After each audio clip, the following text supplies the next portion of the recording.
masasabi nyo sa pangatlong zona ng ating presidente? Karoon po, ngayon po first time po umatin. First time nyo pong umaten, taga Bulacan po kayo. Sila. Lucena, sorry. Mahal namin ma'am, ang Pangulo, kaya kami sumusuporta sa kanya. Ayan. So, good morning sa mga taga Lucena chapter. Thank you.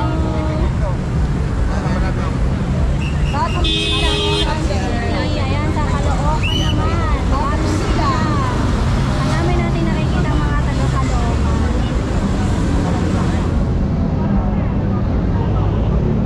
Caloocan, Midik. Mga Midik naman to sila. Good morning.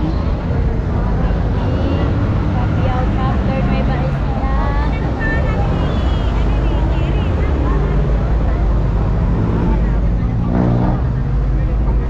Ano po yan? San Manuel, Pangasinan. Good morning sa mga taga Pangasinan chapter. Yan. Pasig chapter, good morning.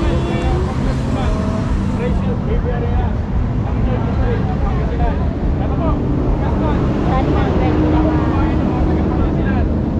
Salamat sir. Yan, kahit maulan po, nandito po ang ating mga kababayan para sa pagdalo ng ikatlong zona ng ating presidente.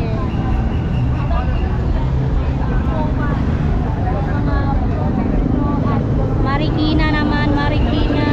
Good morning po. Ito po. Thank you. Good morning sir, taga Paranaque chapter sila.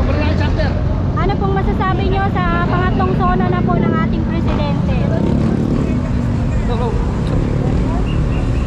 Okay lang po ma'am. Okay lang po.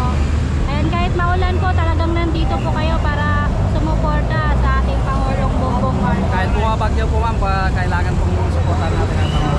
Thank you po. Pasay. Good morning, taga Pasay. Good morning. Taguig chapter po. Taguig chapter, kamusta po kayo? Okay lang po. Yan, si Sir. Sir, kamusta naman po? Kamusta naman po? Ano pong masasabi nyo sa ating pangatlong zona na po ng ating Pangulong Bongbong Marcos? Tempo naman po, salamat po. Talagang, Thank you. kahit maulan, talagang Kahit nandito na po maulan kayo. ma'am, dito pa rin kami. Walang alisan. Opo, thank you.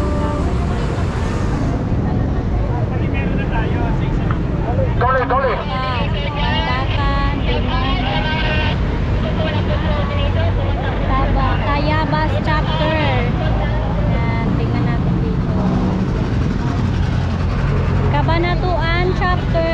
Ayan, good morning po. Nueva Ecija. Ayan.